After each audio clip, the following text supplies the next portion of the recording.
Bismillahirrahmanirrahim. Assalamualaikum warahmatullahi wabarakatuh. Ashadu an la ilaha illallah, ashadu anna Muhammad Rasulullah. Allahumma sholli ala Sayyidina Muhammad wa ala ali Sayyidina Muhammad. Kama sholaita ala Sayyidina Ibrahim wa ala ali Sayyidina Ibrahim. Bil alamina innaka hamidum majid. Alhamdulillah, sebelum kita awali mari kita doakan untuk seluruh saudara-saudara kita yang telah bersolawat atas channel ini. Semoga solawat itu menjadi catatan langit amal soleh bagi mereka dan keluarganya. Karena dukungan-dukungan mereka lah channel ini masih bisa bernapas. Setidaknya sampai hari ini masih bisa bernapas ya. Berikutnya juga aku ucapkan terima kasih untuk doa-doa baik kalian ya yang dipanjatkan untuk aku dan keluarga. Semoga kebaikan doa-doa kalian juga tercurahkan untuk kalian semuanya. Alhamdulillah hari ini Selasa 3 ya. Aku berpuasa. Jadi tidak ada kopi, makanya ngomongnya pelan-pelan, takutnya nanti haus. Jadi ngomongnya pelan-pelan ya. Kadang-kadang kalau sudah terlalu semangat ngomongnya kenceng-kenceng terus haus ya. Kadang-kadang sampai salah-salah ngomong kalau sudah haus. Mau ngomong begini yang keluar begitu. Oke. Kalem-kalem aja ya, ngobrol pagi. Ada komen masuk ya dari Kang Mas HMI ya. Dan alhamdulillah ini beliaunya ini dari Malang. Jadi tahulah ya. Dari Malang tahu. Nanti aku akan cerita sekilas tentang apa yang pernah terjadi di Malang, di kota kami ya. Begini komennya. Assalamualaikum JM. Jenengan dulu pernah bilang kalau Shalom Alaikum mempunyai makna yang sama dengan Assalamualaikum. Secara singkat saya ambil kesimpulan ini hanya masalah perbedaan antara bahasa Semitik. Tapi yang masih menjadi pertanyaan saya, apakah boleh kita berdoa menggunakan Asmaul Husna dalam bahasa Ibrani? Di Al-Quran kita diperintahkan berdoa menggunakan Asmaul Husna yang 99. Tapi kita tahu juga bahwa di dalam Yahudi Allah juga punya Asmaul Husna. Contohnya Hamelek, Hakados, Harahman, ya, Hashem. Mohon dijelaskan melalui sudut pandang GM terkait berdoa menggunakan Asmaul Husna Allah dan bahasa Ibrani. Syukron ya. Ini sudah ditanggapi oleh soleha kita dari Demak, pertanyaan bagus ya, oleh saudara kita dari mana ini? Yang cowok ini nggak menyebutkan asalnya ya. Kalau yang Mbak ini aku ingat dari Demak, kalau Mas ini belum tahu dari mana, dari Mas US ini ya. Bagus sudah diberikan tanggapan. Oke begini. Ini itu agak-agak rumit menjelaskannya ya, agak-agak rumit karena ini menyangkut bahasa. Menyangkut bahasa ini agak-agak rumit. Karena nanti kita akan terjebak pada sebuah pemahaman itu bahasa firman atau bahasa budaya. Gitu loh ya. Ini agak-agak rumit ini menjelaskannya. Makanya aku harus hati-hati ya. Agak-agak rumit. Seperti Al-Qur'an dia itu bukan bahasa Arab loh ya. Makanya ketika ini si penanya Mas kita menggunakan bahasa Ibrani, itu menurutku kurang tepat juga ya. Cuma kan karena dia menulis Ibrani, ya aku baca Ibrani. Kurang tepat juga ya. Dan Al-Quran itu berkali-kali dengan sebuah resiko, kadang-kadang orang langsung bilang, wah ini sesat ini gitu. Ya itu resiko lah yang harus aku terima, tidak ada masalah ya. Karena apa? Setiap kebenaran yang kita sampaikan belum tentu orang itu dapat merespon dengan benar. Ya mungkin karena pengetahuan dia sendiri terbatas, atau tingkat emosionalnya yang tinggi, kita tidak tahu juga ya, berbagai macam kemungkinan varian-variannya, tapi kita kan harus juga sabar melakukannya ya. Oh sesat, oh begini, oh begitu gitu ya. Karena mereka terjebak pada terjemahan yang ada ya.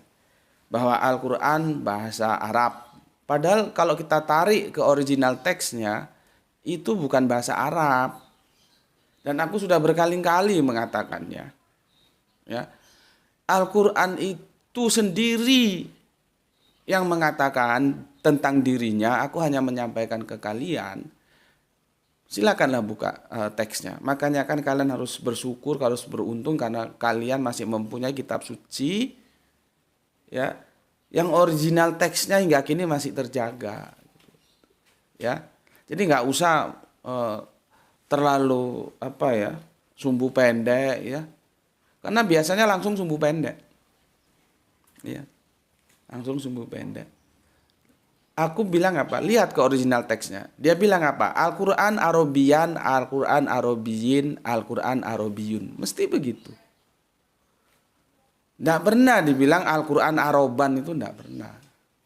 Makanya kan aku kadang-kadang guyon. Kalau kamu pingin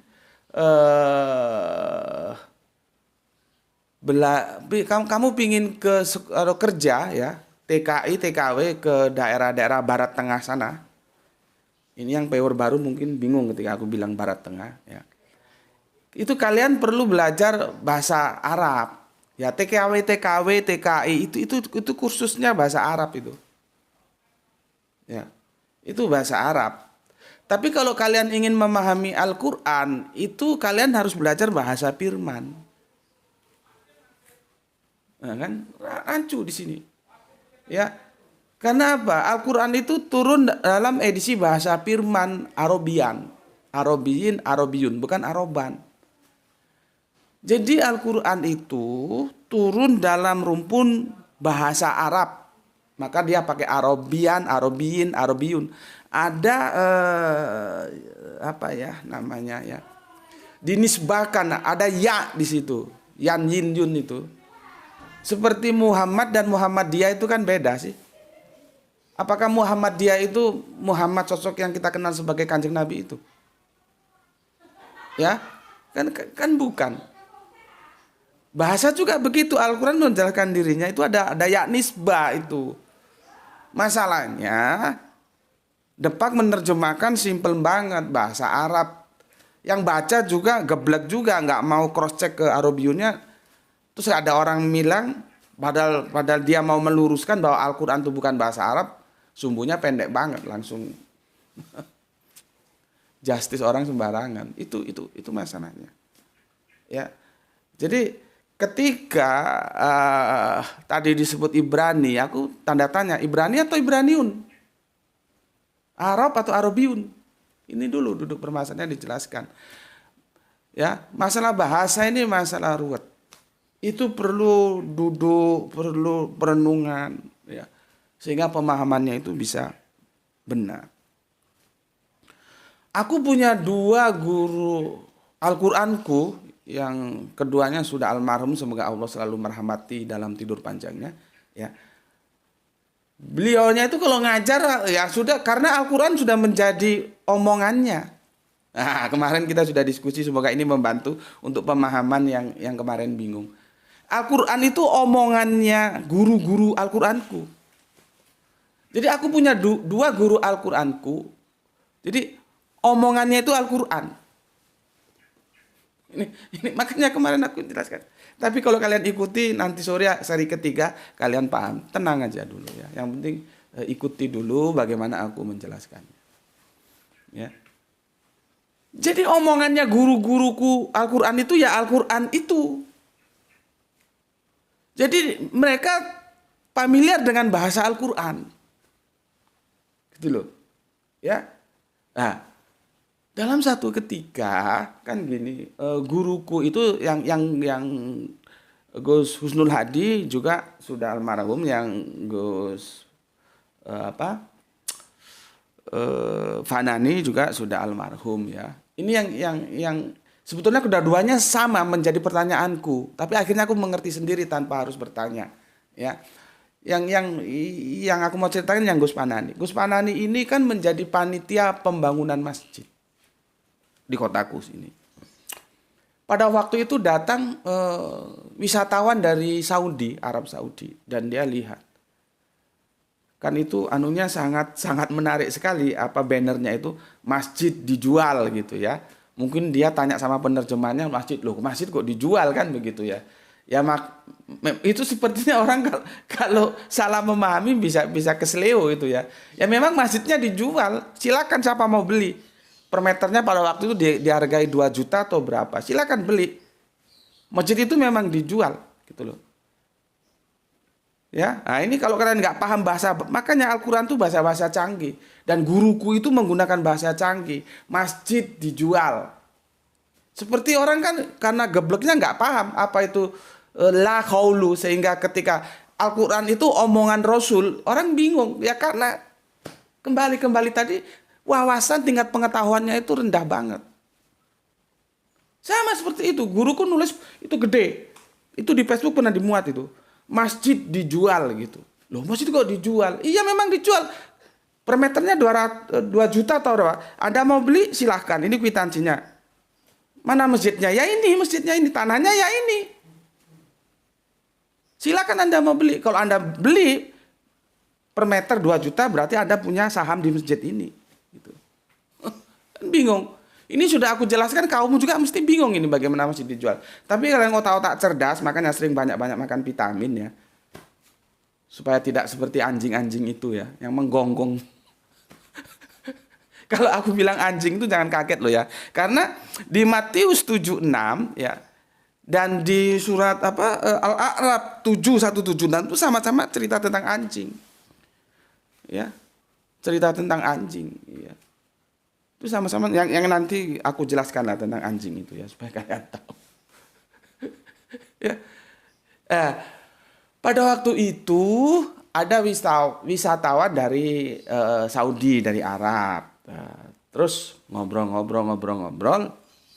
Nah, dia mau bantu karena mau ada pembebasan lahan ya di depannya masjid itu, dan nggak tanggung-tanggung. 10 M apa 7 M gitu mintanya. Aku kurang jelas lah ya. Yang jelas sudah duit gede lah, permainannya sudah M. Nah, tetapi kan si Arab ini kan nggak bawa duit cash. Terus mereka janjian nanti ketemu di Saudi sana. Nah, ketepatan guruku itu mau umroh. Maka ketika dia umroh, dia ngajak yang temannya itu yang masih keturunan Arab.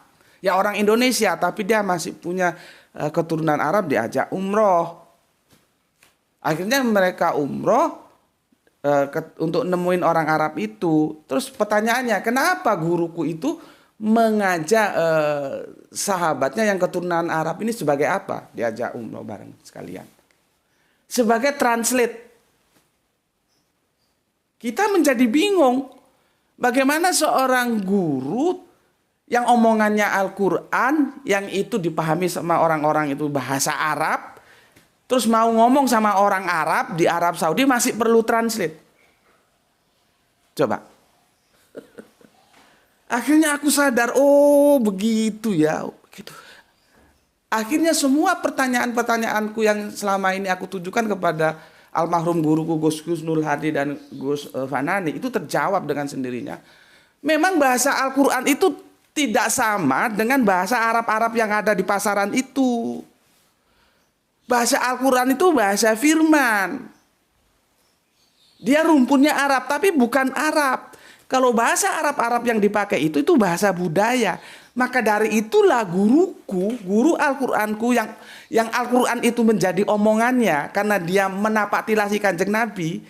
Jadi Al-Qur'an itu menjadi omongannya Kanjeng Nabi. Ya. Guruku itu sebagai pendakwah juga Al-Qur'an itu menjadi omongannya. Itu ketika mau berdialog dengan orang Arab, dia masih perlu translate. Itu sebagai bukti bahwa bahasa Al-Qur'an itu bahasa firman, bahasa Arab itu bahasa budaya. Gitu loh. Kalau nanti ya bahasa Al-Qur'an itu dianggap bahasa Arab, itu jadi dia terdegradasi menjadi produk budaya jadinya. Padahal Al-Qur'an itu bukan produk budaya. Dia adalah wahyu dari Allah yang Maha Agung. Makanya hati-hati, jangan bilang Al-Qur'an itu bahasa Arab.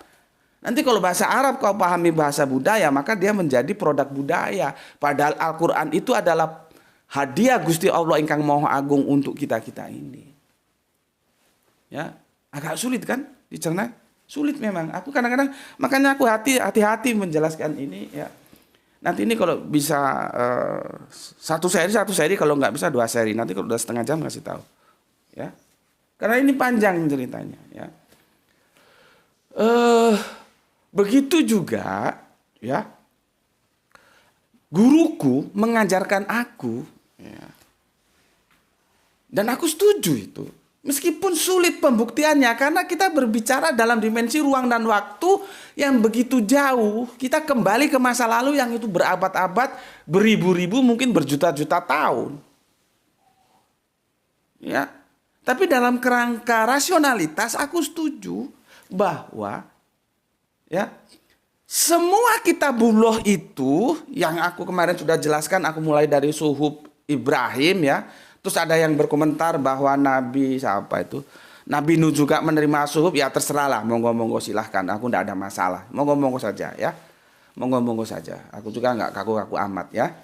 Dari mulai suhuf-suhuf itu sampai nanti Torah, sampai nanti Zabur, sampai nanti Injil ya. Dan tolong dipahami, Injil yang aku bilang itu bukan Matius, Markus, Lukas, Yohanes ya. Itu hadis, bukan Injil ya. Karena aku harus pilah-pilah dulu nih supaya nggak salah paham semua nih. Ya, Injil yang aku maksud adalah Injil yang firman dari Allah disampaikan kepada Kanjeng Nabi Isa. Ya, lihat itu di Subandi T. Sukoco ya bahwa itu seorang dosen loh yang mengatakan, dosen Sekolah Institut Injili Indonesia. Kalau nggak percaya datang ke sini aku ketemukan itu. Bapak itu ketika menjadi narasumber Arimatea mengatakan bahwa Injil itu jangan disamakan dengan Al-Qur'an karena tidak setara. Dan memang bagus itu pendapat Bapak itu, dikatakan bahwa Injil itu harus disamakan sebagai hadis. Jadi Injil yang sekarang itu harus diterima sebagai hadis supaya dia bisa acceptable. Kalau diterima sebagai firman itu masalah. Dan itu bukan berarti kita merendahkan, bukan. Memang kerangka berpikirnya seperti itu. Yang kemudian video itu dicolong karena tidak izin, itu dicolong. Kamu lihat ya, itu dalam waktu 1 tahun itu sama, itu dicolong sama orang lain itu juga waktunya 1 tahun. Karena dia itu begitu aku unggah langsung dia unggah juga. Pada waktu itu Gra itu belum bisa bikin thumbnail, dia pakai thumbnail, aku nggak pakai thumbnail. Ya, itu dicolong sama dia. Jumlah viewernya sama-sama 1 tahun itu punyaku cuma 5.000 sekian dan dia sudah berlipat-lipat lebih dari 5.000. Itu nyuri itu karena dia nggak izin sama aku. Ya. Tapi oke lah, kalau kamu mau cek lihat, itu kan jumlah viewernya beda itu sudah. Ketertinggal jauh. Ya. Ya itu maling-maling seperti itu. Dia nggak menghargai karya orang lain ya. Kan di situ ada segi karya. Ada kecerdasan intelektual dalam menghasilkan karya-karya seperti ini ya. Dia tidak hargai, dia colong. Ya, makanya aku bilang aku tidak atau belum memberikan izin kepada siapapun yang mendownload videoku. Kalau dia download berarti dia maling karena dia nyolong. Oke, di situ dijelaskan bahwa Injil yang ada sekarang itu levelnya harus didudukkan seperti hadis, bukan seperti Al-Quran. Dia ndak selevel gitu loh ya. Dan mohon dipahami, ini bukan berarti merendahkan, enggak. Kita berbicara secara akademis, ya. Oke. Yang jadi masalah itu begini. Kita dari mana sih tahu bahasa itu coba? Dari mana? Itu dulu, ya. Sebelum aku menjelaskan bahwa guruku itu menyampaikan kepada aku semua kitabullah yang aku sebut tadi, Torah, ya, mulai kitabullah, Torah, Zabur, Injil, Al-Quran, itu kalau semua bisa kita hadirkan, ya, dalam satu edisi yang original semua. Itu guruku mengatakan itu dalam satu bahasa firman semua itu. Gitu loh. Masalahnya kan yang selain Al-Quran itu sudah terkontaminasi oleh apa? Ya, oleh budaya, oleh kehidupan, oleh ruang yang sudah begitu luas, oleh jarak yang begitu jauh. Makanya Allah itu cara menjaganya mendatangkan yang masih terjaga ini. Dan aku berkali-kali mengatakan Al-Quran itu bukan sesuatu yang baru. Dia pelanjut dari kitabullah yang terdahulu.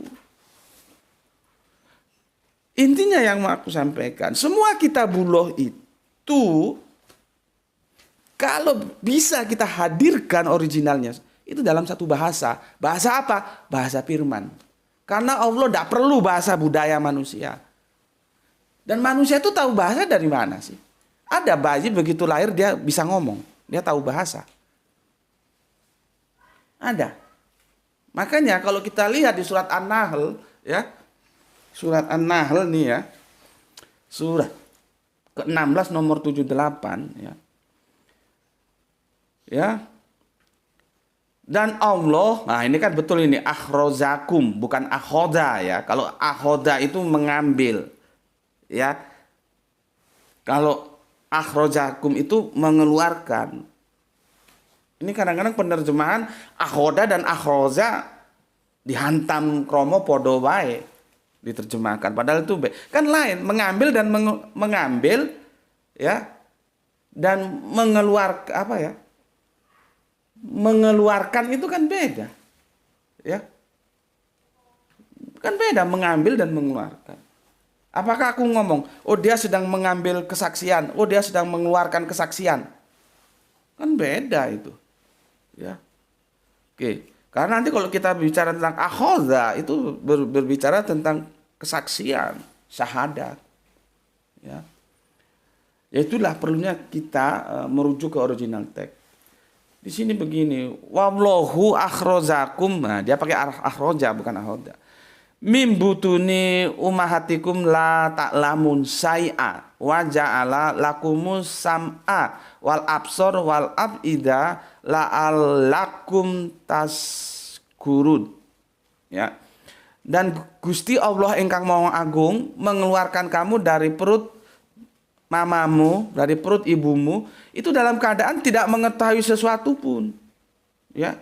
Dan dia memberimu pendengaran, penglihatan dan hati nurani agar kamu bersyukur.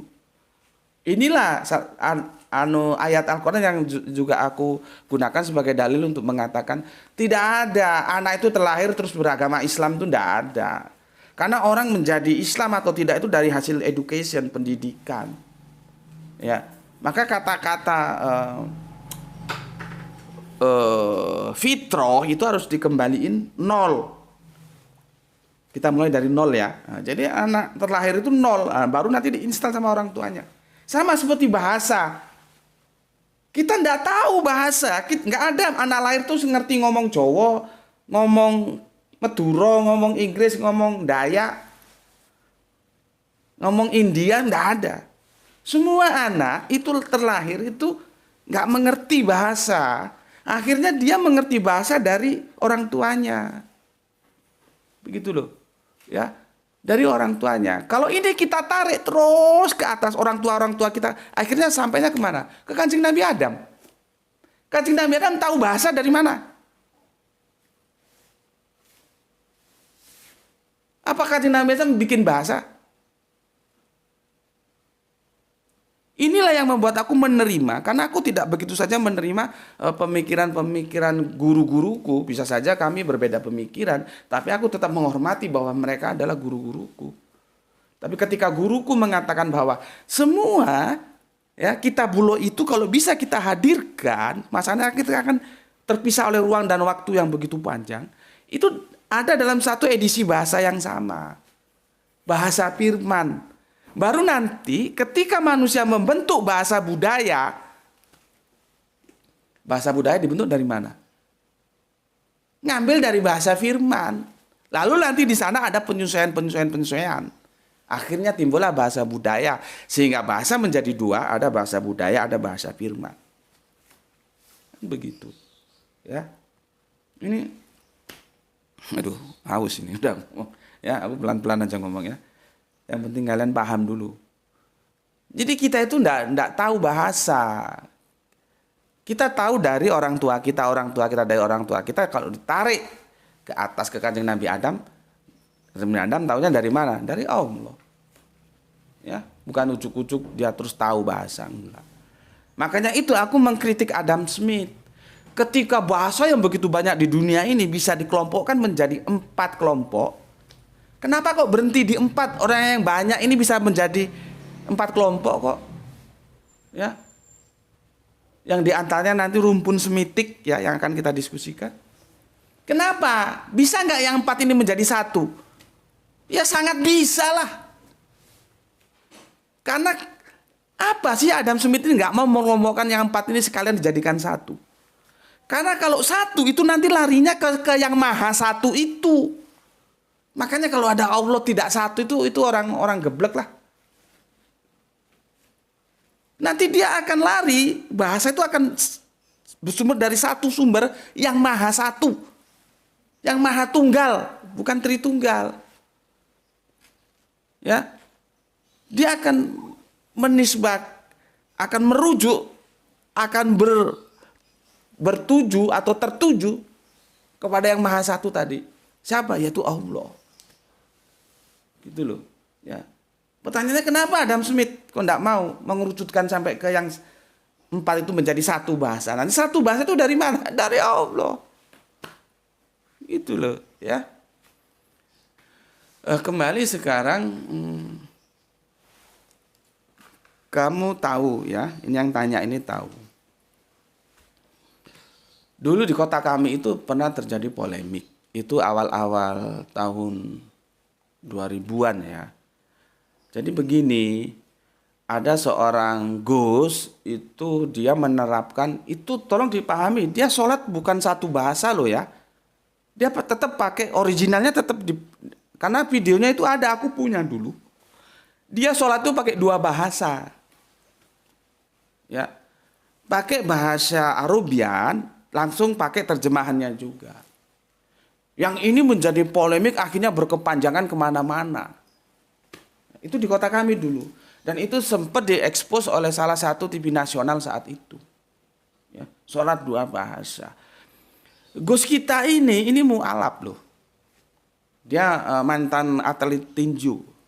Itu ada di kota kami. Ya agak ke arah Surabaya sana lah ya tepatnya. Ini kebetulan yang tanya ini juga Arek Malang, jadi aku enak menceritakannya. Untuk kalian yang di luar Malang, sebagai informasi saja ya.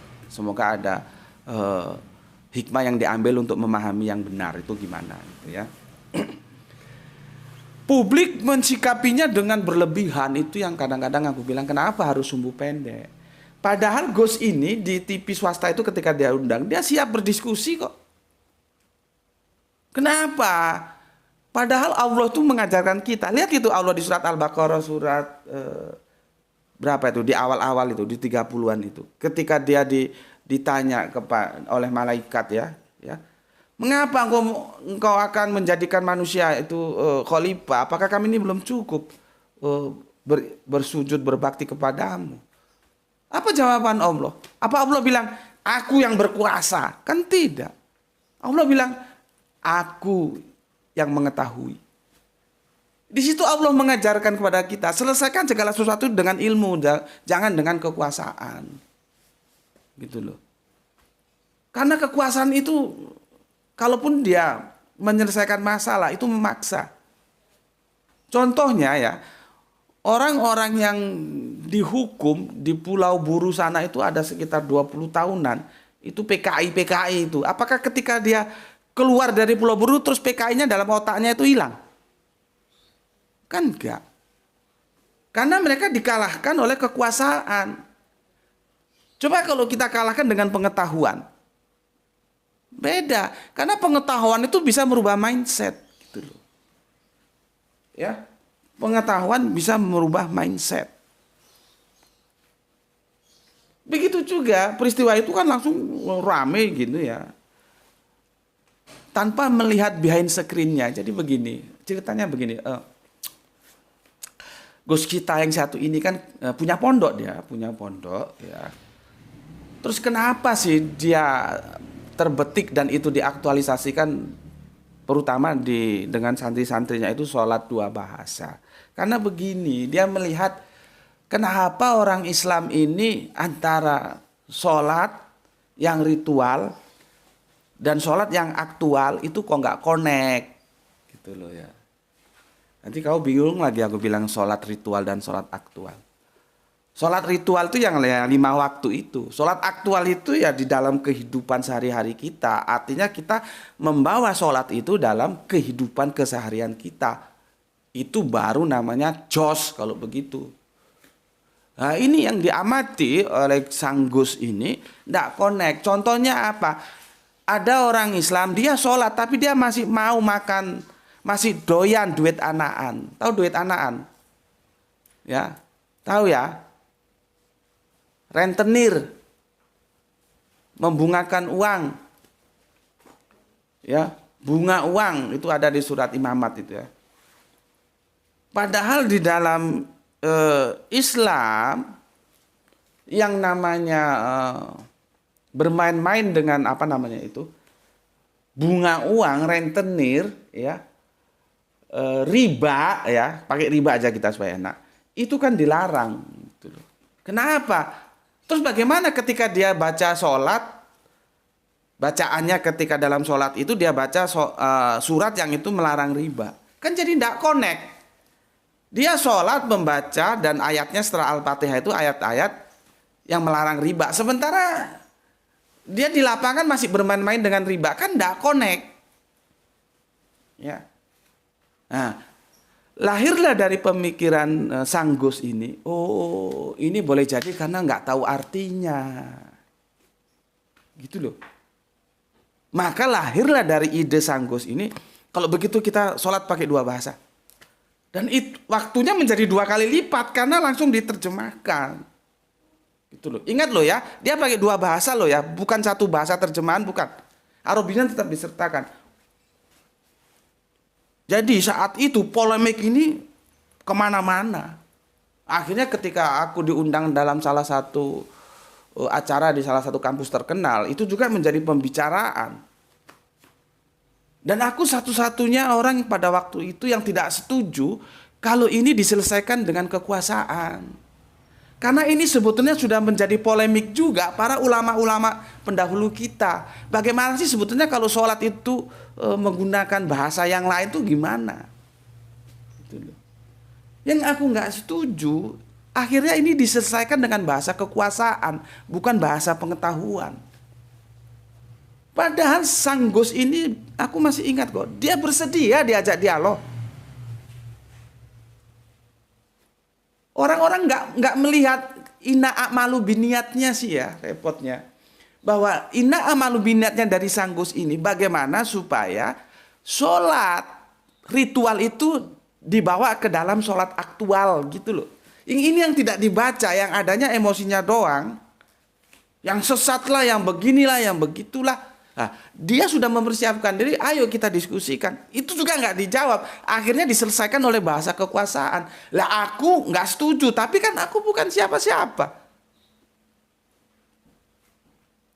Ya, aku ini kan, ya seperti kalian tahu lah, aku terkenal biasa-biasa saja. Aku orang yang terkenal biasa-biasa saja. Jadi bukan di luar biasa yang bisa punya hubungan ke penguasa ya. Antara mereka-mereka yang secara sosial diakui sebagai penjaga moral. Nggak, aku orang yang bermain di grassroots. Jadi artinya secara kekuatan aku tidak punya power pool untuk menghadang supaya ini jangan dibawa ke bahasa kekuasaan. Tapi akhirnya dibawa juga. Bupati saat itu nggak mau ribet, sudah selesaikan aja.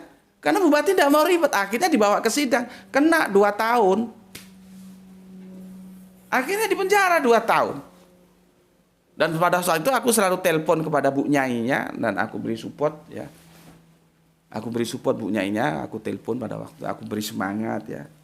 Karena Bu Nyainya juga sempat, ya bagaimana ya sang suami di penjara. Tapi pertanyaannya setelah Gus itu keluar dari penjara, apakah mindsetnya terus berubah? Bagaimana tentang PKI yang aku bilang tadi, setelah 20 tahun di Pulau Buru, apakah mindsetnya tentang PKI berubah? Kan enggak. Coba kalau pada saat itu kita gunakan bahasa ilmu, bahasa pengetahuan. Ya. Kan lebih asik di sana. Nah, ini ribetnya tentang bagaimana bahasa ya. Kita harus paham dulu, maka harus tahu dulu apa itu bahasa firman, apa itu bahasa budaya. Semitik itu sudah bahasa budaya. Yang nanti Semitik itu ya terbelah menjadi perwakilannya antara Arab dan Israel sebagai bangsa di sana. Ya. Makanya aku bilang tadi itu seharusnya Ibraniun atau Ibrani. Itu seharusnya Arabiun atau Aroban, itu harus jelas, ya. Oke. Sekarang aku jelaskan begini, ya. Jenengan dulu pernah bilang kalau Shalom Alaikum mempunyai makna yang sama dengan Assalamualaikum. Secara singkat saya ambil kesimpulan ini hanya masalah perbedaan antara bahasa Semitik. Ya. Tapi yang masih menjadi pertanyaan saya, apakah boleh kita berdoa menggunakan Asmaul Husna dalam bahasa Ibrani? Ya.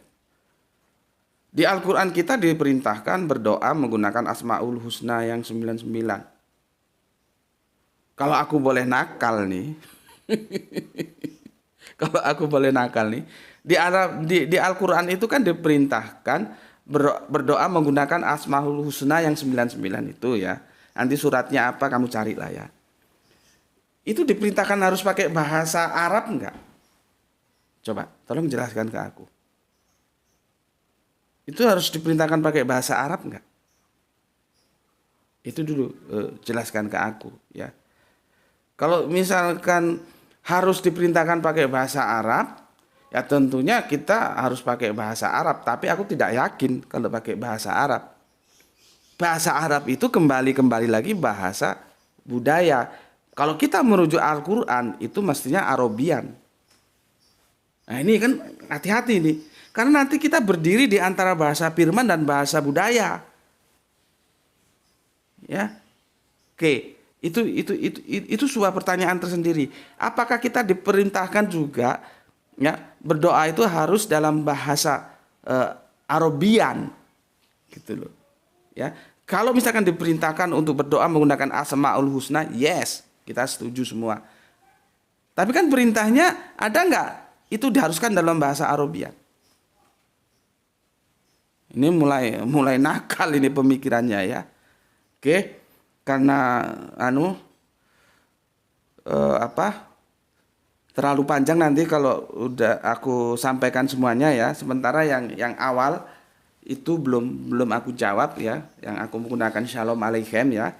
Itu insya Allah besok ya. Untuk sementara ini dulu Mas HMI tolong jawab dulu ya. Kalau soal Anda nukil bahwa kita diperintahkan berdoa menggunakan Asmaul Husna, yes, I am agree. Tapi di situ diperintahkan enggak harus menggunakan bahasa Arabian. Itu tolong jawab dulu ya. Sebelum nanti aku menjelaskan satu persatu gitu ya. Oke, karena nanti kita akan menukil hadis. Ya, hadis mengatakan Sholatlah engkau sebagaimana engkau melihat aku sholat. Nah ini maknanya apa ini? Itu perlu kita kupas tuntas juga, ya. Tapi hari ini aku puasa, nanti kalau ngomong terus haus, ya. Kita lanjutkan besok lah ya, masih ada waktu besok ya. Untuk sementara ini dulu, ini menjadi kerangka berpikir kita bareng-bareng lah ya, supaya kita paham, ya. Oke, itu dari aku, sampai ketemu esok ya. Insya Allah kita sama-sama diparingi kesehatan oleh Gusti Allah yang Maha Agung, dan aku berdoa untuk kalian semua yang sedang ikhtiar mengais rezeki, semoga Allah memberikan barokah rezeki untuk kalian semua sehingga kalian bisa memenuhi hajat hidup kalian untuk dunia kalian dan untuk akhirat kalian ya. Oke, matur numbah nuwun. Bismillahirrahmanirrahim. Alhamdulillahirabbil alamin.